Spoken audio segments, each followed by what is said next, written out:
So, hello and welcome to my podcast Conversations with David. I am your host, David Owasi. And on this podcast, we're talking to professionals and entrepreneurs across the country. We're learning about what keeps them passionate, what keeps them going. And we're also talking about lessons learned along the way. I am here with my very good friend, Tanjit Nagra. Tanjit is someone I've known since my university days, and I'm excited to have on the podcast. Why don't you introduce yourself, Tanjit? Sure. Hi, everyone, and to everyone's listening. Super excited to join David today. And David, thanks for having me. So my name is Tanjit Nagra. Where should I start about myself? I'm residing in Winnipeg, Manitoba, born and raised here. I'm currently pursuing an MBA at the Asper School of Business, and I also work full-time for a not-for-profit organization. And on top of that, I volunteer for lots of different organizations, try and keep myself sane during this pandemic. So it's always nice to virtually see folks and try and do some good for the community.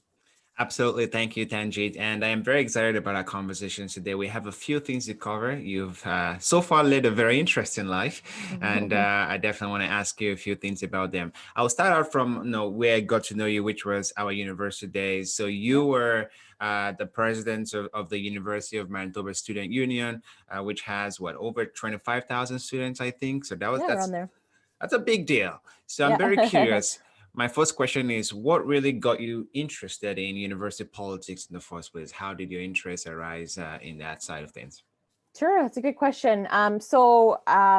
Honestly, like when I got into university, so I started in the fall 2013, straight after high school, and my goal was to I was very involved in high school, but I decided, when I get to university, I'm just gonna, focus on academics, get my degree, get out kind of thing.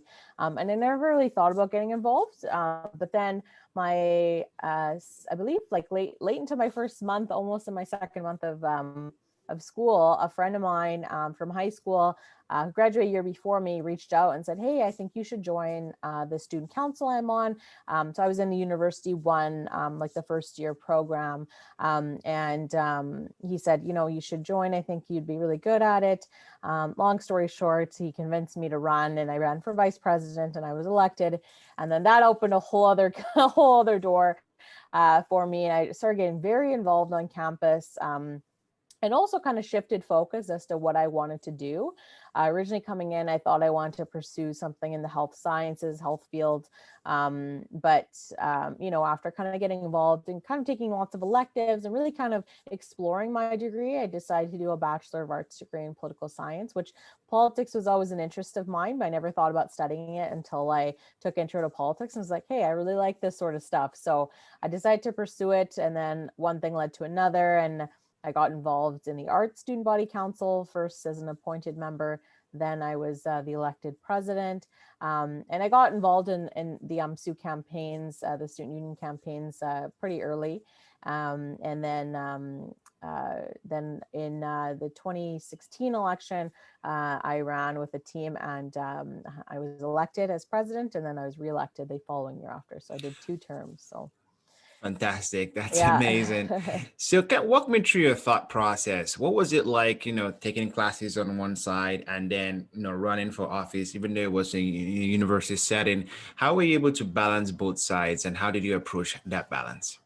Yeah, definitely challenging. I think the first year I took maybe a class a semester at most. It was very hard, kind of juggling both. I found it very challenging, and also because it was a very new role, and it really took time to really learn the organization, everything it does, and learn why things are done the way they are and the processes and everything. It takes a lot of work, and you have a very short amount of time to learn and actually pursue your own projects because the terms are only a year long. So with that, second year, I definitely took on a few more classes, but with the roles at the time, you could only pursue part-time studies while you were doing a role because they were full-time, and then some, right? There were more than just the 9 to 5 type work hours. It was sometimes 12-hour, 14-hour days. But it was rewarding work that we were doing, and I actually really enjoyed it. You got exposed to just so many different things, like, managing multi-million-dollar budgets, advocating for students.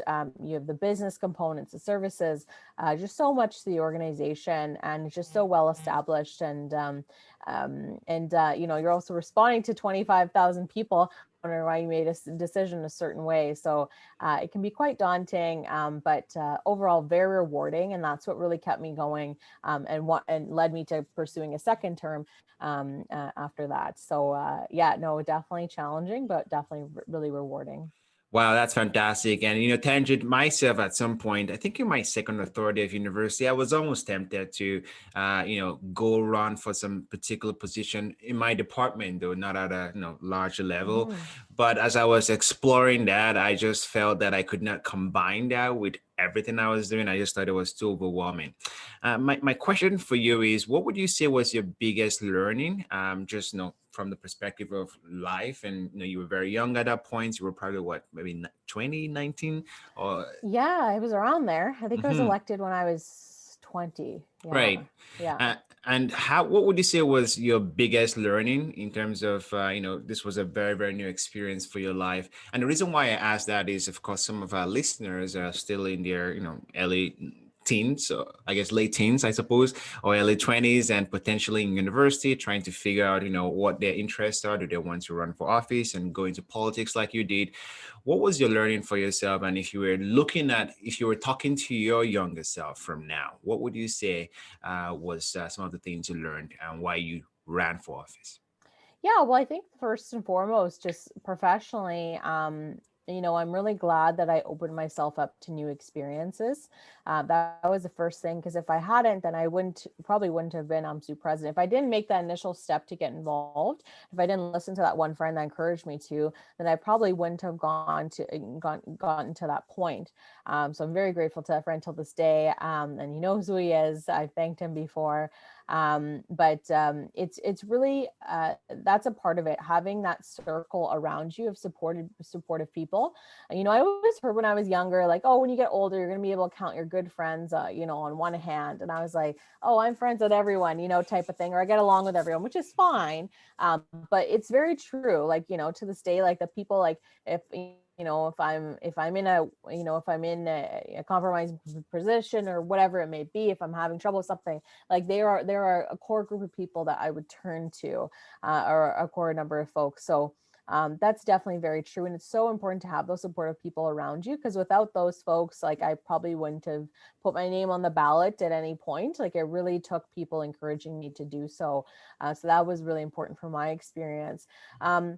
And in terms of actually like doing the job, I would say definitely listening is super important. I knew that before, but really like, you get to the point where I remember my second year, there's definitely times where I felt like, okay, I know all this, like, and I know what I'm doing.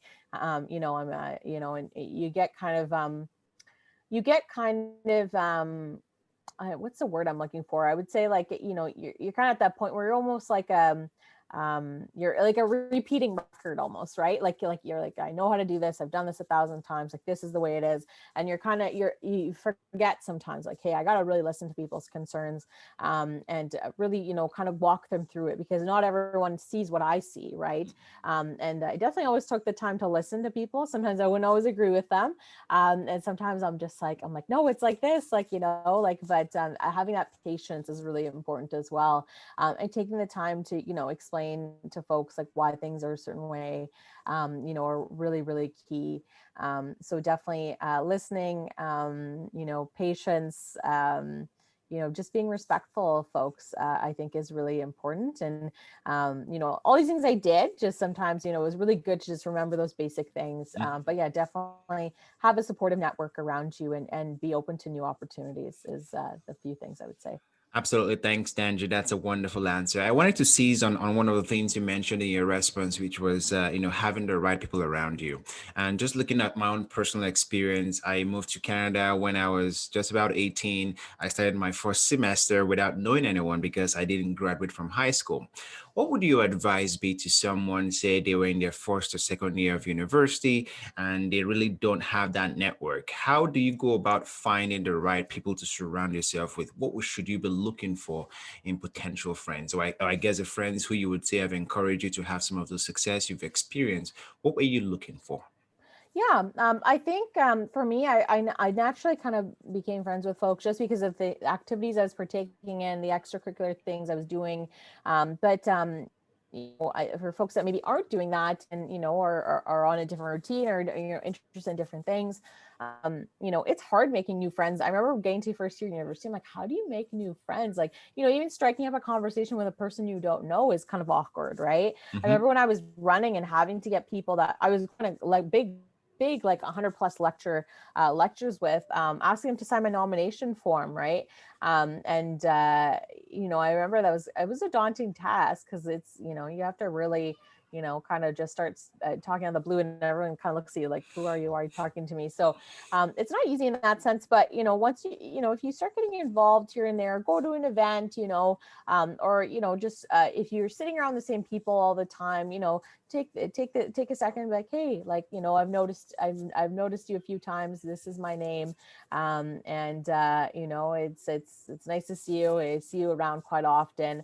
Ask them to study together or something, obviously right now because of COVID can't do that as much, but when things are back to normal, there's small things you can do, that I think, is an easy way to kind of build those relationships, but Yeah. definitely not easy. Yeah, thanks for that answer. So basically, Yeah. what I'm hearing from you is you're saying, start out with what you're interested in and then start participating in activities, and then participating in Mhm. activities you're interested in will help you connect to people who perhaps have similar interests to you. And then you can start expanding your network and influence from there. Is that what I'm hearing from you?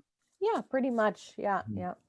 So on the flip side, so we've talked about all the positives, which, very Mhm. awesome. I am very, very curious considering your experience. What would you say were the negatives for you, or maybe let's say challenges or disappointments from your Yep. experience, in student politics? Anything you can share on that note? Oh, I'm sure there's lots. The positives definitely outweigh the negatives, but there were times where, you'd have a very tough day, in that role. And or any role where you're, up to some degree of scrutiny, really. The one thing is, like, as you said, 25,000 plus students. You're going to piss someone off with one of your decisions. You're going to upset someone with one of your decisions. Could be a minor thing. Someone will be annoyed, right? Mm. I think for me at the beginning, it was really tough. Like, how can I balance both of that? Sometimes you really can't. But when you make a decision, you really need to stick to it. That's why, before I made a decision, I always took the time, to research, understand, or at least I tried to the best of my ability. Because if, I got questions about it from those that maybe weren't happy with it, at least I could vouch for it, and I would know at the end of it, it was the right decision, right? If after a conversation, if I was like, oh my God, did I, or oh my goodness, did I do the wrong thing? Then it's probably like, okay, I think I rushed this decision, so learning from those types of experiences are really important, really taking the time, to understand why a certain decision is being made and sticking to it, is important. But if you do make a incorrect decision, then making sure that you own up to it as well. But I would say, like, in addition to the decision making, I think the biggest thing that I really had a challenging time with, were, what I like to call the keyboard warriors out there.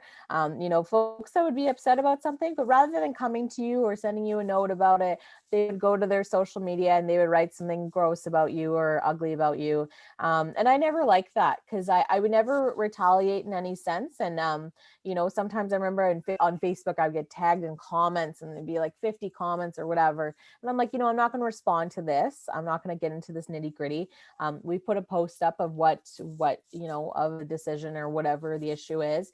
And, you can come ask us there, or come talk to me. I always welcome folks to, come, I have open office hours. I sit at degrees for a few hours a week, even if I'm not there during those allocated hours, I'm there all the time. Come and talk talk to me. I tried to make myself pretty visible and let people know, hey, there's lots of different ways you can come and approach me. And if anyone emailed me, I would get back to them. I wouldn't just ignore it. I would respond to them. Or if it was too hard to say over email, like, let's arrange a phone call, and let's talk about your concerns. I think that's the biggest thing I would try to do to mitigate those concerns. But I think sometimes, folks forget, like, whether it's student politics or whether it's, politics outside, governmental related, but sometimes you forget, like, we're all people too. All we're doing is, putting our name forward to serve, right? The amount you're paid for these positions probably isn't enough for the hours you actually put in, right? So that's another thing. You're not necessarily, like, I didn't get rich being UMSU president, that's for sure. It was a fantastic experience. I would never want to exchange, but it can be tough sometimes. So my advice to folks around is, just remember, we're all people, we make mistakes, but we're willing to listen and work with one another. At least I am. So. That's awesome. Thanks for that answer. And there was something that I was really thinking about when you were responding to that answer, and you kind of made a point about, the whole notion of cyberbullying and online harassment. And of course, we're in the age of keyboard warriors and people who are more than happy to go on social media and say things behind you that they would not be able to say to your face. And it's inevitable. That's kind of where we are right now. But no, I guess you'll be the perfect person to respond to ask this question from, considering you've dealt with, thousands of people who have either had positive or negative views about you and have written something about you one way or the other. How do you deal with online bullies? How do you deal with situations where, things are spiraling out of your control? You can't control what people are saying about you online. How do you handle that from a mental perspective and from a practical perspective, at least based on your experience? Yeah, no, absolutely. So I think one thing that's important to remember, we all have mental health, right? Whether or not, 1 in 5 people are affected, have a mental illness of some sort, but we all have mental health. We all have bad days, that's important to remember. And I think there was a couple of instances I can draw on without giving too much detail, because I want to out the people involved. But there was one issue we made a certain decision, and a few folks were unhappy about it. And I saw a number of things written about me online. And I remember I went to a meeting with the culprits, for lack of better words. And I listened to them, and I said I was going in to listen to their concerns. They spoke for well over an hour, just listing their concerns. It was getting to the point where it's kind of repeating itself. So then I said, okay, may I say something in response? And then, I tried to respond. I wrote down all the things that everyone said, and I tried to respond to everything I could. And I also said, and I will also add, like, I see the things you're writing about me online. I want to remind you, I see everything. I'm not going to respond to it because, I would rather invest my energy into more positive things. But I want you to know, like, I'm a person too. And I'd say, like, imagine if I wrote that about you, I don't think you'd appreciate that. And, I looked around and, like, really, like, looked people in the eyes, and I could kind of see, some people are like, it's like a light bulb going off, like, oh yeah, like, she's right. Like, whether or not, maybe I misunderstood, like, their body language, but I felt like that comment really resonated with folks. I think sometimes you just need to be reminded, right? Like, even if we look at, what happened in the US this election, right? Republicans versus Democrats, like, it was like wearing a mask was to the point where it was a political statement, right? And things like that. I think sometimes people just forget, like, everyone's human, everyone's human, and you're entitled to different beliefs, and that's fine. But at the end of the day, I think we can all have a conversation regardless of the views and hopefully get along, right? Absolutely.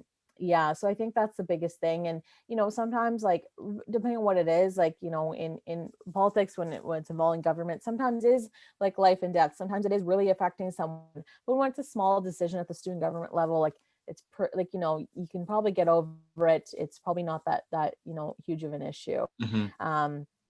Of course, if it's involving tuition or other things, then of course, then it's important, because some folks are in, everyone's in a different position than one another. But depending on the magnitude of the decision, sometimes it's like, okay, like, does this really, like, is this really keeping me up at night? Right. Mm-hmm. And something I always try to do is pick my battles. Mm, It's like, is this really something, worth my time and energy, or is it not? Right. absolutely. Keeping in consider my mental health, and my well-being, I would try and, insert myself where needed, and, try and conserve my energy where possible. Cause there was times where it was tough. It was very tough. Hmm. Yeah, I definitely agree with you as well. And, usually I would say, focus on what you can control, focus on what is in your control, which is, having conversations, trying to resolve Mm. the issue. And if you're worrying about things that are outside of your control, it's just going to be worse and worse for your mental health. But I do appreciate your answers for that. I would like to move a little bit further in your career to, the provincial politics. So, you dominated the university politics, if you will. Hmm. And at 23, I believe you were 23 when you decided to run for MLA. Can you Yep. just tell me more about that process for you? Why did you decide that that was the next step for you, and what was that like?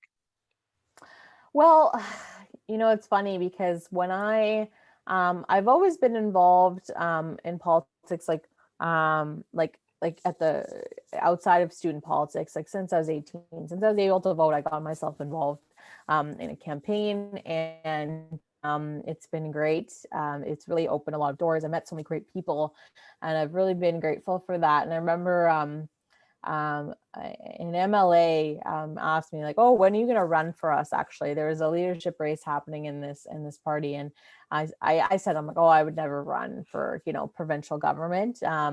I see it's very, I just find it a bit divisive, and I was just like, I don't think I would do that. And I kind of laughed it off. And then fast forward, and that was in 2016 that conversation happened. And then fast forward to 2019. And probably just before that, actually, some folks around me started putting in my head, like, hey, you should run, or you should consider running.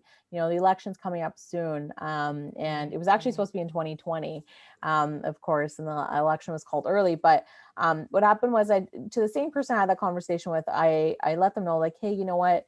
I might be interested in putting my name forward. And I left it at that. The next thing you know, I'm getting a call from the leader of the party saying, hey, let's meet.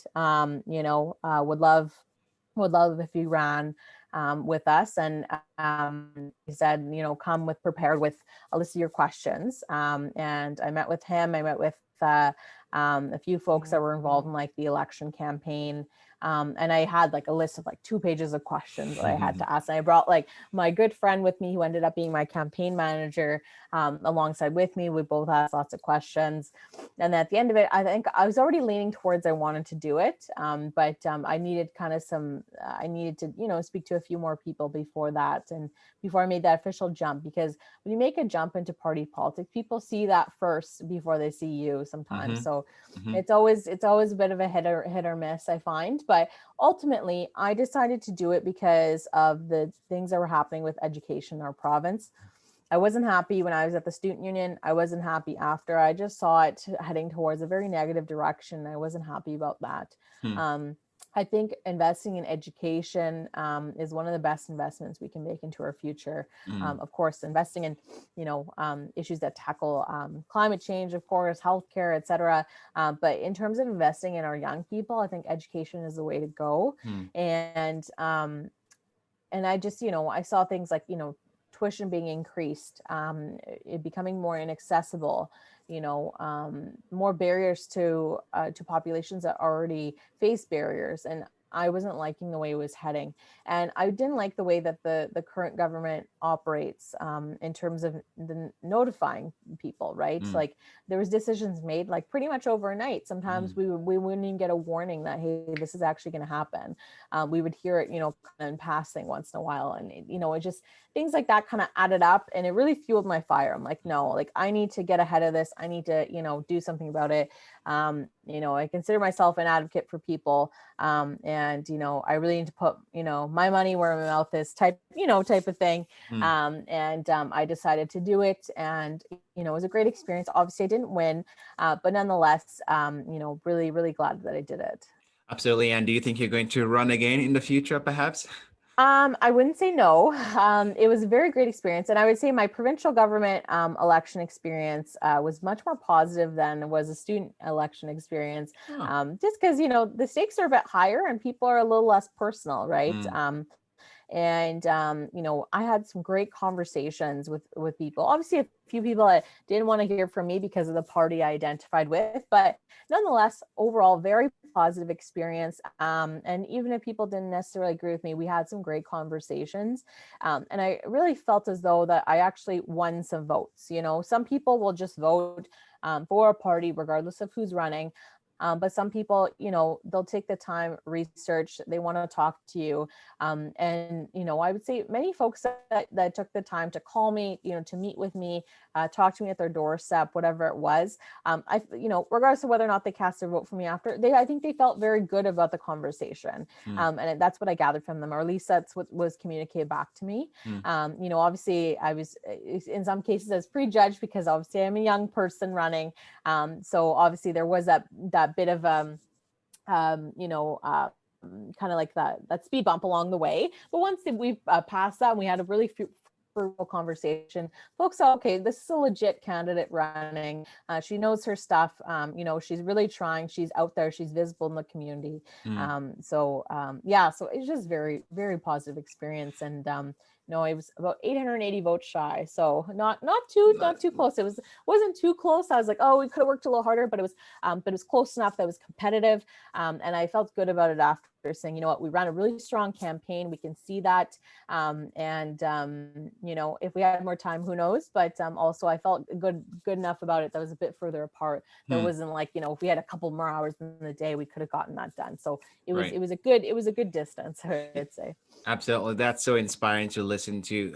My next question for you is, our listeners, right? So our listeners, some of them are perhaps interested in politics, especially over the last 4 years. Politics has become center stage for everybody, mostly from the American experience of politics and even into the Canadian side of things.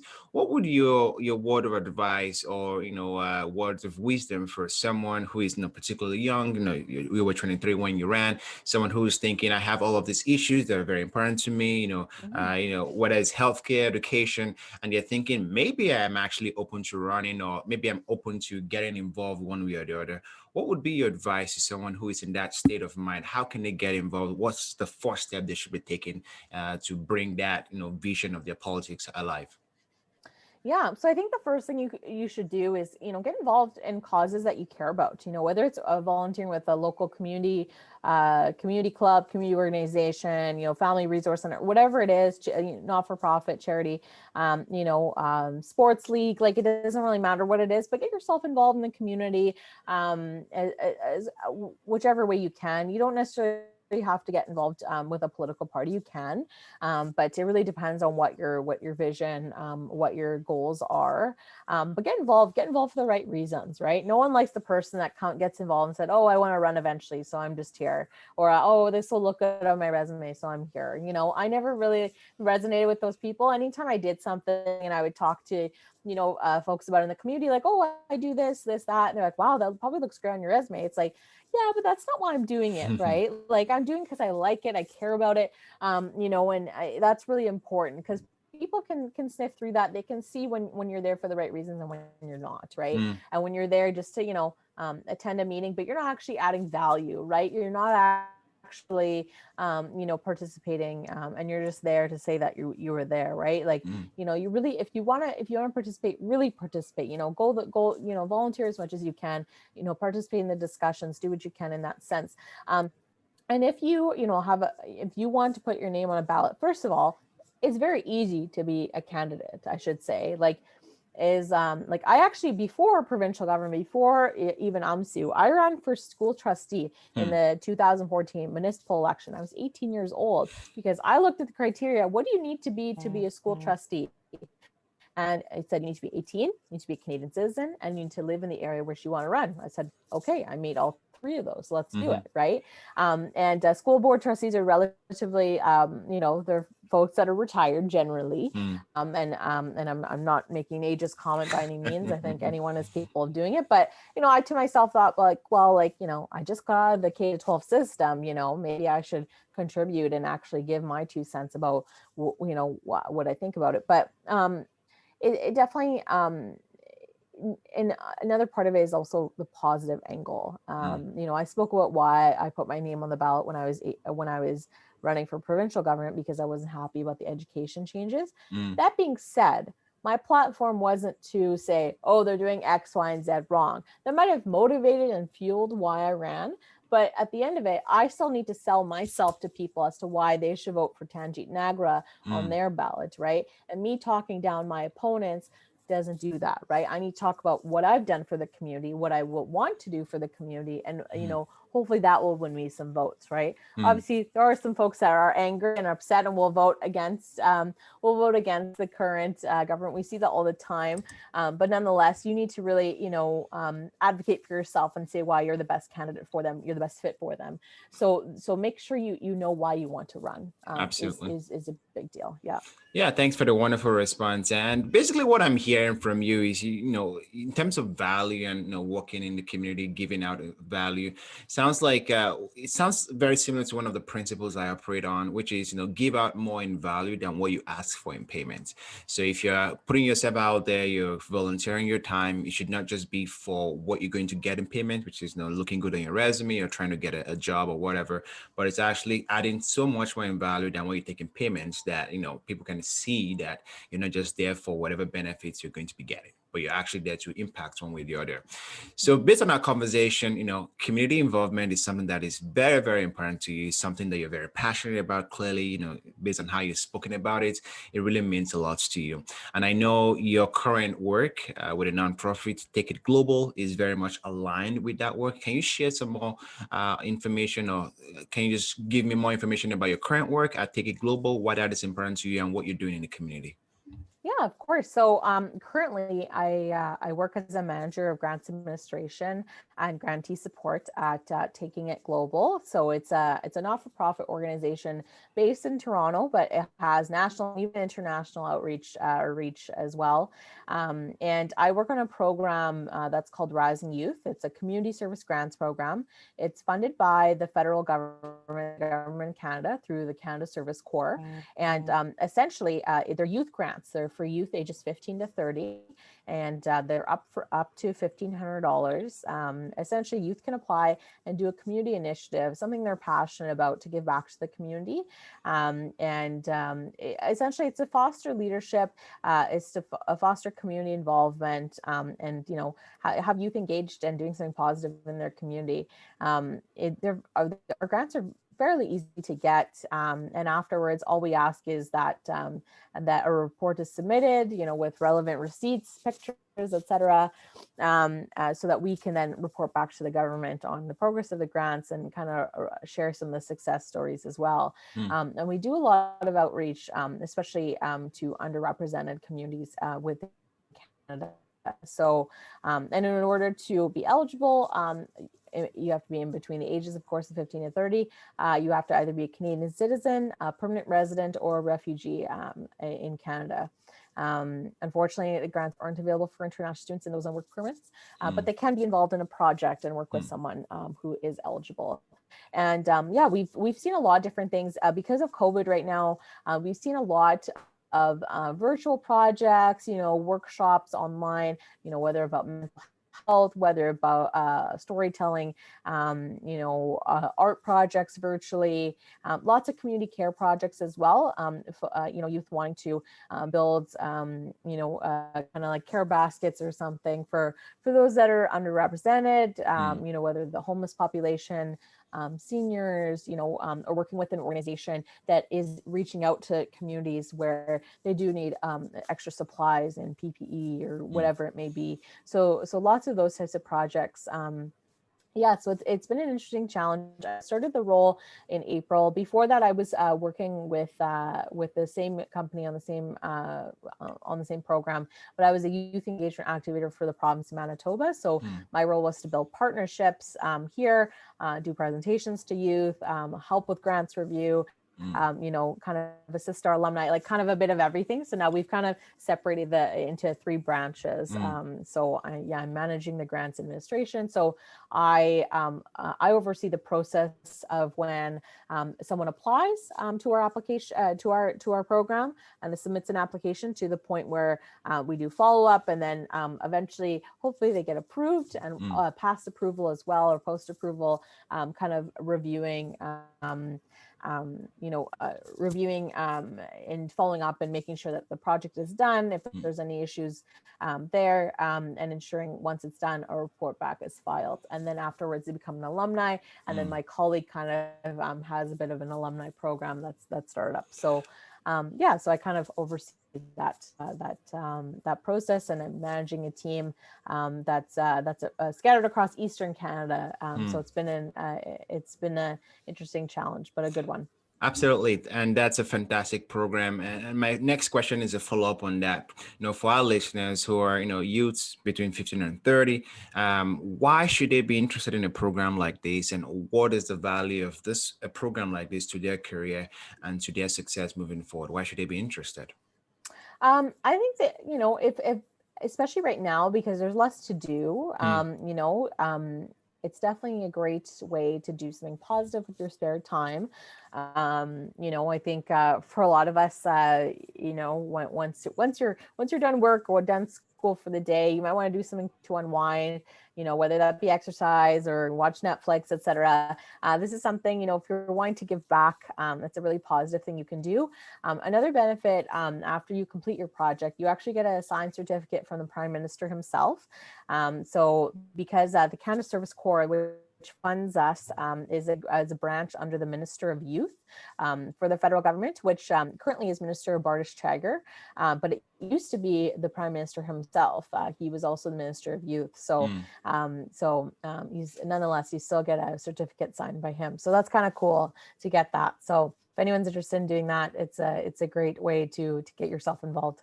Absolutely. Thanks, Tanjit. Now, one of the topics, or I guess areas that I have been very passionate about is the areas of soft skills. I know a lot of people don't like to call them soft skills anymore because they're just as important as hard skills, but soft skills / emotional intelligence.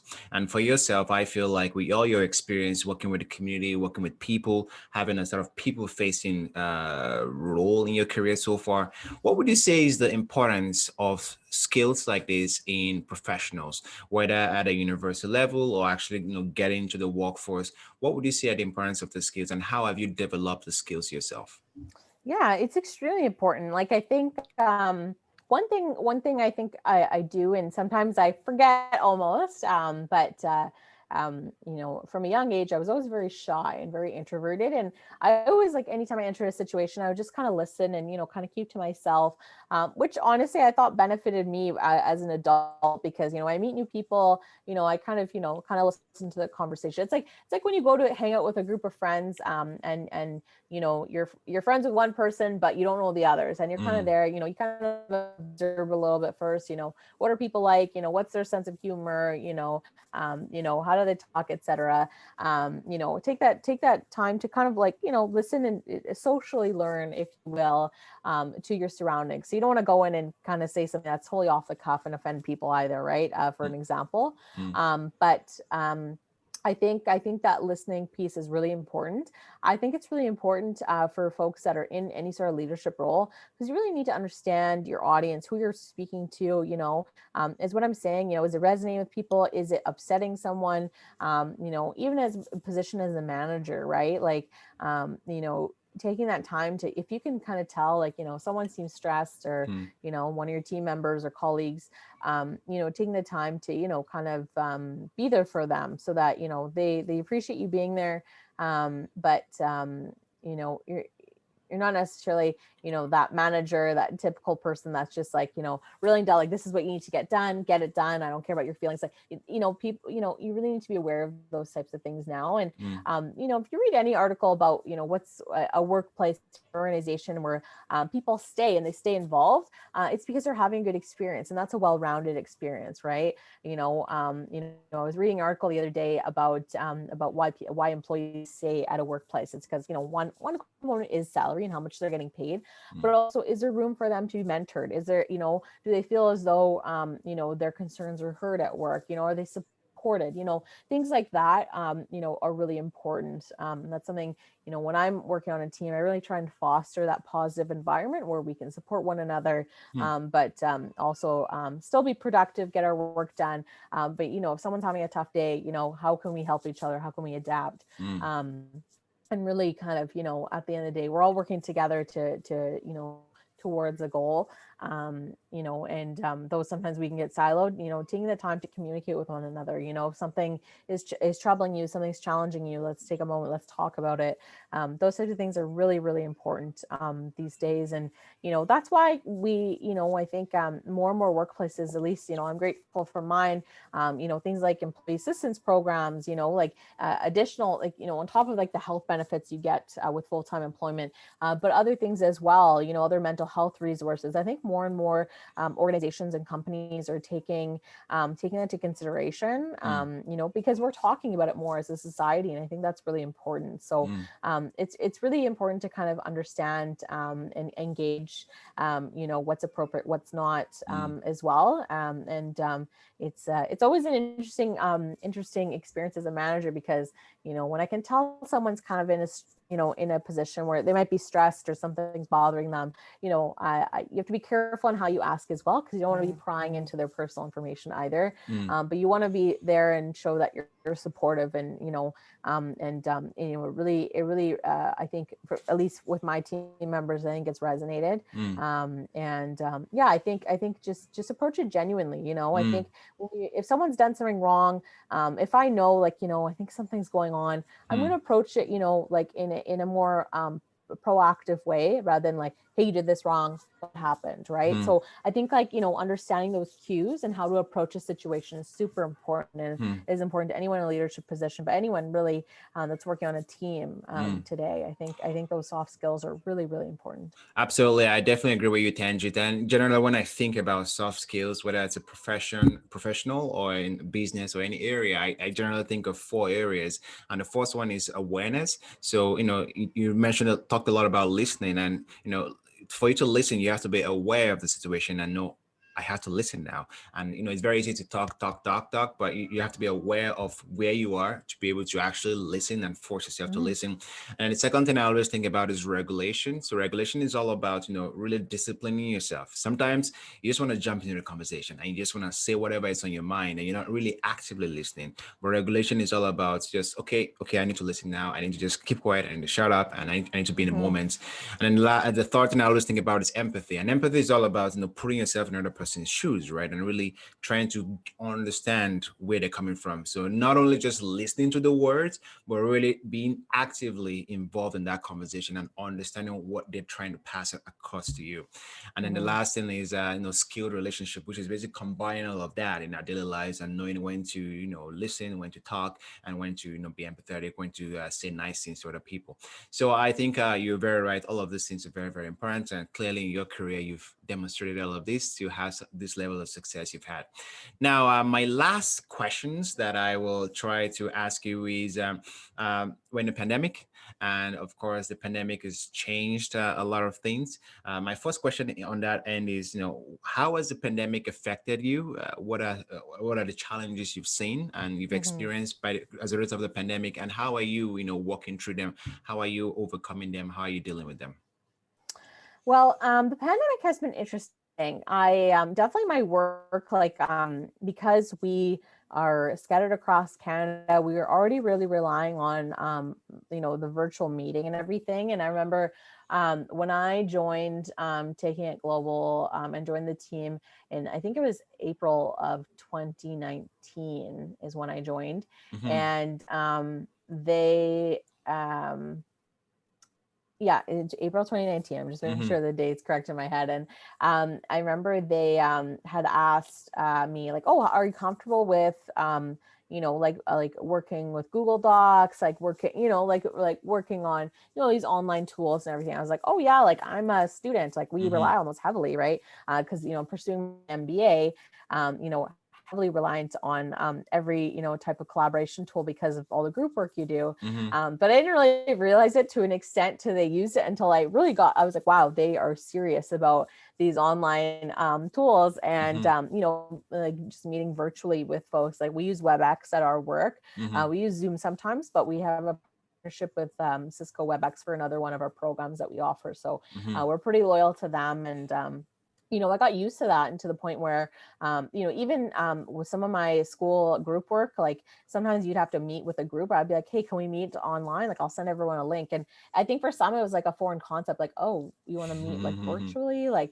I'm like, well, yeah, I don't want to go to campus on a Saturday if I don't need to, right? Like, those types of things. So I was already trying to like get people to do it. Mm-hmm. And, obviously after the pandemic, I think the biggest shift for me was one, obviously less community events to attend, less people to see, Mm-hmm. which was good and bad, because then I was able to reshift my focus on other things. I was just starting a new role. It really gave me the opportunity to really focus on that, which ultimately I was grateful for, but also like, we did miss out on a lot this summer, which I was bummed about. But and then to another extent, my classes were then online, which was an interesting experience for some. I think it was easy for some. I think it was harder to kind of have that online, experience, and it was just challenging depending on the course you're in. Mm-hmm. So that was a bit of an adjustment.